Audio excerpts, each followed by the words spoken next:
Hi everyone. इस video में हम BA program semester 1 basic mathematics for economic analysis इसका क्वेश्चन पेपर प्रीवियस ईयर का हम डिस्कस करेंगे। तो पहले हम इसका पैटर्न भी देखेंगे। 90 नंबर का आपका पेपर आएगा और पेपर के अंदर 3 सेक्शन है। Number of question to be attempted from each section is given. ठीक है, हर पार्ट में इंस्ट्रक्शन लिखिए वो हम पढ़ेंगे और हर क्वेश्चन इक्वल मार्क्स का है। आंसर इंग्लिश या हिंदी किसी एक लैंग्वेज में दे सकते हो। तो हमारे पास सेक्शन ए की शुरुआत होती है। इसमें कोई 4 क्वेश्चन आपको करने हैं। टोटल 6 क्वेश्चन होंगे इस सेक्शन में। पहला क्वेश्चन हमारे पास है, all functions are relations, is this statement true और फॉल्स। ये ट्रू और फॉल्स आपको बताना है। क्वेश्चन नंबर 1 का ये पार्ट। बी पार्ट है, find the domain and range of the following functions and draw their graph. कुछ फंक्शन गिवन है, उस फंक्शन की मदद से आपको ड्रॉ देयर ग्राफ, डोमेन निकालना है और रेंज निकालना है और ग्राफ बनाना है। ये फंक्शंस आपके सामने गिवन है। ठीक है, तो ये इस तरीके से क्वेश्चन नंबर 1 10 मार्क्स का हमारा हो गया। इसके बाद अगले क्वेश्चन की तरफ बढ़ते हैं। क्वेश्चन नंबर 2, इसका ये पार्ट है, find the asymptotes of the function given below and show it graphically. तो ये फंक्शन न्यूमेरिकल क्वेश्चन है इस टाइप का, इसे आपको सॉल्व करना है। उसके बाद इसका बी पार्ट है, check if the limit exist for the following function. क्या इस फंक्शन में लिमिट एग्जिस्ट करती है या नहीं, 2 हैं ये आपको सॉल्व करना है। ये क्वेश्चन नंबर 2 समाप्त हुआ, जो कि अगेन 10 मार्क्स का था। इसके बाद अगले क्वेश्चन की तरफ बढ़ते हैं। क्वेश्चन नंबर 3 का ए पार्ट है, suppose the demand and supply function are is given below.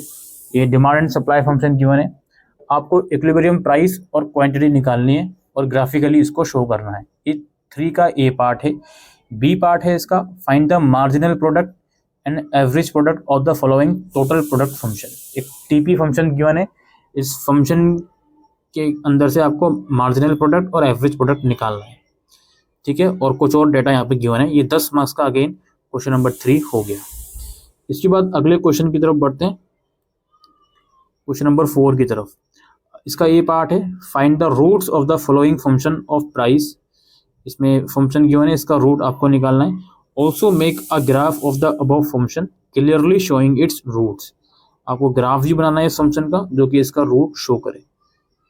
A part है। बी पार्ट है, एग्जामिन द कन्वर्जेंस और divergence of the following series. इस सीरीज का आपको कन्वर्जेंस और डाइवर्जेंस निकालना है, 2 सीरीज है। तो ये इस तरीके से ये वाला क्वेश्चन हमारा समाप्त हुआ।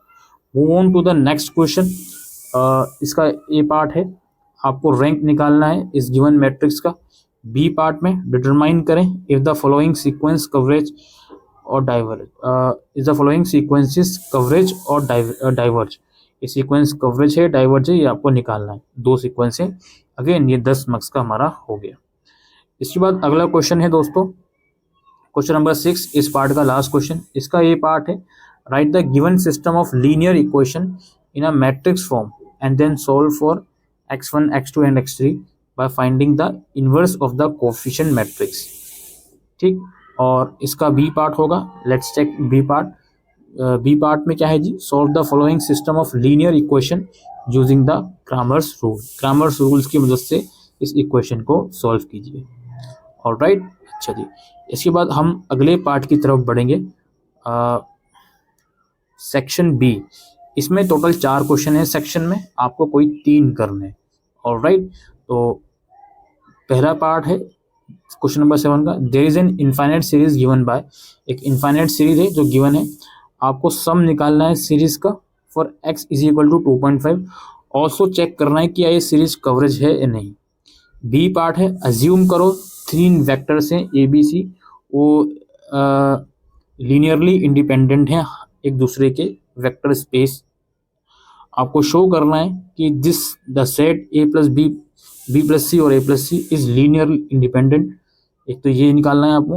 एक और चीज़ इसमें कैलकुलेट करनी है, वो चीज़ ये है, the set B C is linearly independent. तो ये भी 10 मार्क्स का आपका क्वेश्चन हो गया। इसके बाद अगले क्वेश्चन की तरफ बढ़ते हैं। अगला क्वेश्चन है, इसका ए पार्ट है, सॉल्व फॉर एक्स। ये सॉल्यूशन आपको सॉल्व करना है।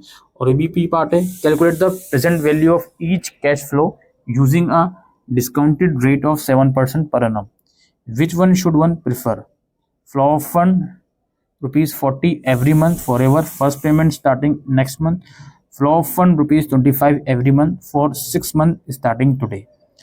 ठीक है, ये 10 मार्क्स का इस तरीके से आपका क्वेश्चन हो गया। Now let's move on to the next question. Next question है दोस्तों, इसका ए पार्ट है, a survey revealed that 50 people like newspaper A, 40 like newspaper B and 35 like both A and B and 10 did not like either A or B. How many person in all responded to the survey? इसके बाद B part है इसका, suppose यहाँ पे A0, A1, A2 कुछ लिखा हुआ है, represent the returns in successive years to an investment project. ठीक है, जहाँ पे A0 की रिटर्न,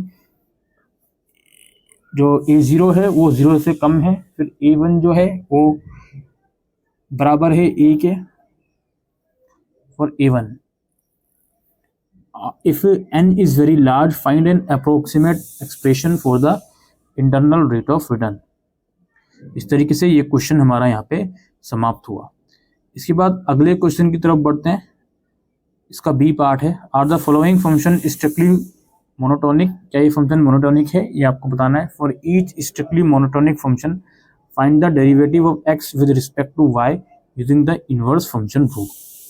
ऑलराइट, चलिए इसके बाद अगले क्वेश्चन की तरफ हम बढ़ते हैं। अगले क्वेश्चन में क्वेश्चन नंबर 10 है, इसका ए पार्ट है, examine whether the following functions are continuous in their domain. क्या ये फंक्शन कंटिन्यूअस है इन डोमेन में, आपको कैलकुलेट करना है। उसके बाद दोस्तों है B part, examine whether the following function are differentiable in their domain. क्या ये फंक्शन डिफरेंशिएबल है अपने डोमेन में, वो आपको कैलकुलेट करना है। उसके बाद दोस्तों है आपका सेक्शन सी, इसमें टोटल 3 क्वेश्चन है जिसमें से आपको 2 करने। पहला क्वेश्चन है, determine the rank of following matrix for all value of T, for what value of T will the matrix be singular. Alright, अच्छा जी। इसके बाद इसका अगला पार्ट है, is R A B equal to R B A, why और why not A and B are arbitrary matrices comfortable for multiplication and RAB is the rank of the matrix AB, RBA is the rank of the matrix BA। ठीक है, इसके बाद अगले question की तरफ बढ़ते हैं। अगले क्वेश्चन में कुछ आपको स्टेटमेंट गिवन है, an economy has 3 industries, an agricultural industry, mining industry and a manufacturing industry.